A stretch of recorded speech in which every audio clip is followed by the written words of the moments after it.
I dragged my suitcase across the cracked pavement, the tiny wheels catching on every bump like they were resisting the homecoming I had imagined. After a week of back-to-back meetings in Chicago, all I wanted was the comfort of my own bed, the familiar scent of lavender for my sheets, maybe a glass of chilled wine before collapsing into sleep. Instead, what I saw stopped me cold. Black garbage bags, dozens of them, were piled against the curb, stuffed so carelessly that a sleeve of my cream silk blouse dangled out, stained with dirt. My heart tripped as I recognized the corner of a framed photo, glass cracked, my smiling face staring back at me through torn plastic. But it was the sign that made the air leave my lungs. For sale. Right there, staked deep into the lawn of my house. The breeze tugged at my blazer, cool against my skin, but inside, heat surged. Confusion first, sharp and disbelieving. Then anger, slow, simmering, dangerous. My fingers tightened around the suitcase handle until my knuckles whitened. I could almost laugh, bitterly, at the irony. After everything I'd built, after every secret I'd kept so carefully hidden, this was how I was welcomed home, like a stranger to the very walls I had once fought so hard to leave. I exhaled, long and steady, tasting the metallic edge of resolve. Whoever thought they could erase me from this place had no idea who I had become. I wasn't always this composed. There was a time when the sound of raised voices could shatter me, when I'd shrink into myself just to survive another evening in that house. I can still see it, the kitchen that smelled faintly of burnt coffee, the overhead light buzzing like it was mocking me, and the sharp edge of my father's words cutting deeper than any blade. "Madison, you need to stop living in your little fantasy world," he barked, slamming his palm against the table. "You'll never make a living writing proposals, chasing dreams, or whatever nonsense you call it. You need something stable. Something real." My mother didn't speak. She never did. She just stirred her tea, clink, clink, clink, as if each sound was a period at the end of his sentences. My older brother, Ryan, smirked from across the table. He had already joined Dad's business and loved every second of reminding me I was the failure of the family. I remember my throat tightening, that familiar lump rising, choking me.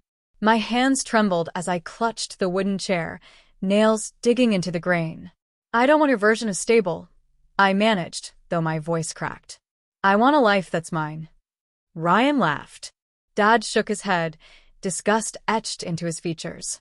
"You'll come crawling back. Mark my words.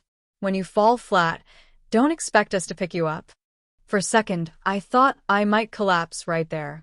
But then I felt the cool weight of the silver bracelet circling my wrist, my grandmother's gift before she passed. She had pressed it into my hand when I was 16, whispering, "You're stronger than they'll ever believe. Build your own doors if no one lets you in." That memory steadied me. I pushed back from the table, chair scraping loudly against the tile. Tears burned behind my eyes, but I refused to let them fall in front of him. I grabbed my coat, my small duffel, and with one last glance at that suffocating kitchen, I said quietly, "I'll never crawl back." The door slammed behind me, sealing in their laughter, their disbelief, their dismissal. Outside, the night air wrapped around me, sharp and cold, but it tasted like freedom. My heart was still pounding, my hands still shaking, yet inside, something shifted. That was the night I stopped being their fragile little girl. That was the night I promised myself I'd make it without them because of them. The first few months on my own were a blur of survival. I rented a tiny studio in Dallas with a drafty window and peeling paint. The floor creaked when I turned over in bed, and my kitchen was nothing more than a hot plate and a chipped mug. But it was mine. Every morning, I would look at the bracelet on my wrist before heading out the door, reminding myself I hadn't left everything behind for nothing. I worked 2 jobs, answering phones at a marketing agency by day, serving coffee at a diner by night. Some days, I barely had enough energy to climb the 3 flights of stairs to my apartment. But I kept a notebook in my bag, scribbling down ideas during every spare minute. I didn't just want to work. I wanted to build something. It was at the agency that I met Elaine Parker, my first real mentor. She was in her late 40s, a sharp-eyed woman with lipstick that never smudged and heels that announced her presence before she even entered a room. Most of the men in the office dismissed me, treating me like the girl who fetched their coffee. But Elaine? She saw me. You've got ideas, Madison, she said one late night after I'd nervously shared a pitch for a client campaign. Not just good ones, fresh ones. Don't hide them. The world doesn't reward silence. Those words ignited something. I started taking risks, volunteering for projects no one else wanted, staying up until dawn researching market trends, polishing presentations with hands that shook from too much caffeine. The men smirked when I walked into meetings, but they stopped when clients began nodding, signing contracts, asking for me by name. My first small win came when a boutique clothing brand chose my campaign over 3 senior executives. I remember walking home that night in the rain, soaked through but smiling like I had just won the lottery. That check paid for my first real laptop, the one that would carry me through countless sleepless nights of planning. From there, I built steadily. 1 client became 5. 5 became 20. I saved every dollar I could, investing smartly, watching numbers grow in quiet triumph. I learned to speak the language of contracts, to negotiate without flinching, to sit across from men twice my age and not blink when they tried to undercut me. Online, I kept everything vague. I posted pictures of coffee cups, sunsets, maybe the corner of a conference room table. My family still thought I was barely scraping by, a struggling assistant living off tips. They didn't know about the LLC I had formed, the investors I had won, the quiet empire I was stitching together piece by piece. There were nights when loneliness gnawed at me, when I longed for someone to say they were proud. But each time, I would twist my grandmother's bracelet around my wrist and whisper to myself, "Build your own doors." And I did. By the time I was 30, I wasn't just surviving. I was thriving, owning contracts worth more than my father's entire company, holding keys to properties I had bought in cash, and running a team that respected me not as a token woman, but as their leader. Still, I kept it all hidden from the people who once swore I would crawl back. Because I wanted the reveal to be unforgettable. Back in the present, I stood in front of the house that once held my shame like a locked box. The for sale sign wobbled in the evening wind, creaking against its post. My suitcase sat at my side, but I didn't bother reaching for it. I was already carrying something heavier. Years of silence. Years of proof. The front door swung open before I could knock. Ryan leaned casually against the frame, a beer in his hand, smug as ever. "Well, look who decided to show up," he said, voice dripping with mockery. "Sorry about the mess. Guess you didn't get the memo. This place isn't yours anymore." Behind him, I caught sight of Dad in his recliner, flipping through channels like nothing monumental was happening. My mother hovered nearby, wringing her hands, avoiding my eyes. It was like stepping back into a nightmare, except this time, I wasn't the girl they remembered. I wheeled my suitcase past Ryan without asking, my heels clicking against the wood floors. The house smelled the same, lemon cleaner, faint smoke from the old fireplace. But the walls no longer pressed in on me. Instead, I saw them for what they were. Small, faded, fragile. Ryan barked out a laugh. "What? You think you can just waltz in here? Newsflash, Madison, you don't belong here. You never did." I turned slowly, letting my gaze sweep the living room. The worn furniture, the dusty frames, the television humming. I wanted them to see the stillness in my face, the calm before the storm. "Funny," I said, my voice steady low. "Because as of last month, this house does belong to me. Every shingle, every nail." The remote slipped from Dad's hand. It hit the floor with a hollow clatter. Ryan's smirk faltered. "What are you talking about?" I reached into my blazer pocket and pulled out a folded document, the deed, signed and sealed. I let it unfold slowly, deliberately, before setting it on the coffee table. The official stamp gleamed under the lamplight. Dad leaned forward, squinting as if his eyes might betray him. This isn't possible." "Oh, it's very possible," I replied, a trace of irony curling through my words. "While you were busy laughing at me, dismissing me, betting on my failure, I was building." Contracts. Clients. Companies. I didn't crawl back. I climbed higher than you ever thought I could.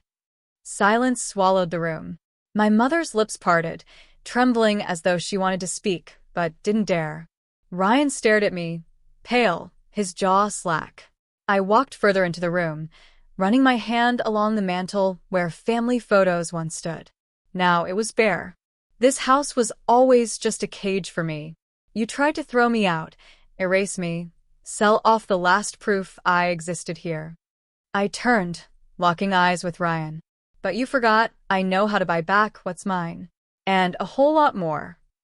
Their disbelief was almost satisfying enough. Almost. Dad finally found his voice, gravelly and defensive. So what? You think money makes you better than us? I leaned in slightly, holding his gaze without flinching. No. What makes me better is that I don't need to tear anyone down to stand tall.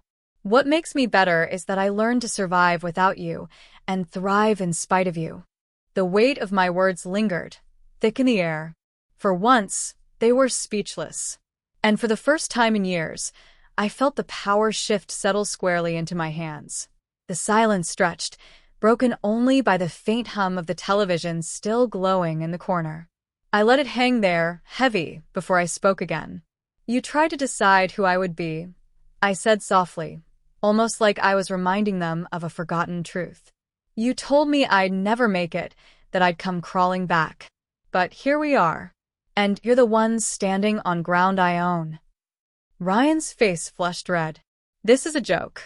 You can't just walk in and... I can, I interrupted, my tone crisp as glass. And I already did. Dad's jaw tightened. He leaned back in his chair, crossing his arms, but I saw the flicker of unease in his eyes. My mother finally spoke, her voice barely above a whisper. Madison, what do you want from us? The question startled me. For so long, I thought this moment would be about revenge, about throwing their cruelty back in their faces.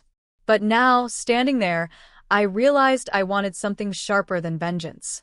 I wanted accountability. I don't want anything, I said. But if you want to be part of my life from this point forward, there are conditions. Ryan scoffed, but I didn't give him time to object. Ryan, you thrive on belittling others. That ends here. You want a place in my life? Prove you can stand on your own 2 feet without tearing someone else down. His mouth opened, then closed. He looked away. I turned to my father. And you, your version of love has always been control. You want my respect? Earn it. Get help. Work on your temper.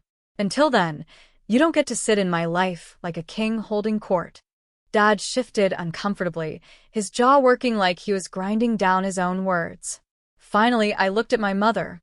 Her eyes brimmed with something that looked like guilt, or maybe regret. Mom, you stayed quiet while they broke me down. You didn't defend me. You want a relationship? Speak up. Find your voice. Show me you can stand with me instead of just standing by.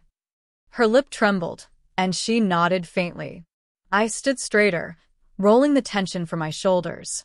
This isn't me asking for anything. This is me telling you if you want to stay, you'll meet me where I am. I won't shrink back into the girl you dismissed. I won't dim myself so you can shine brighter. Those days are gone. The words felt like steel, but there was warmth under them too. I wasn't slamming the door. I was offering them a chance, if they were willing to change. Ryan muttered something under his breath, but the fire in his eyes had dimmed. My father stared at the floor. My mother wiped her cheek with the back of her hand. For the first time, I didn't feel like the outsider in that house. I felt like the anchor. The one holding all the weight, setting the terms, deciding the course. And it felt liberating. The days that followed were quieter than I expected. No explosive fights, no dramatic ultimatums. Just a silence that felt almost thoughtful. For the first time, the people who had once spoken over me seemed to be listening. Ryan stopped calling me princess, with that cruel edge. Instead, he asked questions he never would have before: how I built my company, what it felt like to sign my first big contract. There was curiosity behind his words, even if pride still stiffened his posture. Dad didn't change overnight. But I caught him once, sitting at the kitchen table with a self-help book cracked open, glasses perched low on his nose. He didn't see me walk by, and I didn't say anything. Some battles are fought in silence, too. Mom, she surprised me most of all. One afternoon, she reached across the counter, her fingers brushing mine. "I'm sorry," she whispered, her voice breaking. "For all the years I stayed quiet. I thought keeping peace was the same as protecting you. I see now it wasn't." Her words lodged in my chest, bittersweet and healing all at once. Standing there, I thought of my grandmother, of the silver bracelet that still circled my wrist, warmed by my skin. I turned it gently, remembering her voice. "Build your own doors if no one lets you in." I had built those doors, walked through them, slammed some shut, and opened others wide. And now, for the first time, I wasn't looking for permission to stand where I was. As I packed up the last of the garbage bags and carried them to the curb, I felt lighter. That house, once a place of pain, was no longer a cage. It was a monument to what I had survived and what I had claimed. I looked back one final time at the for sale sign, tilting slightly in the breeze. The irony made me smile. They had tried to erase me, to sell off the proof of my existence. Instead, I had written myself into every brick, every corner, every deed. The past didn't own me anymore. I owned it. And as I walked down that familiar street, heels clicking with the rhythm of certainty, I whispered to myself, almost like a vow. They tried to throw me out of my own life. But I came back stronger, and I bought it all back.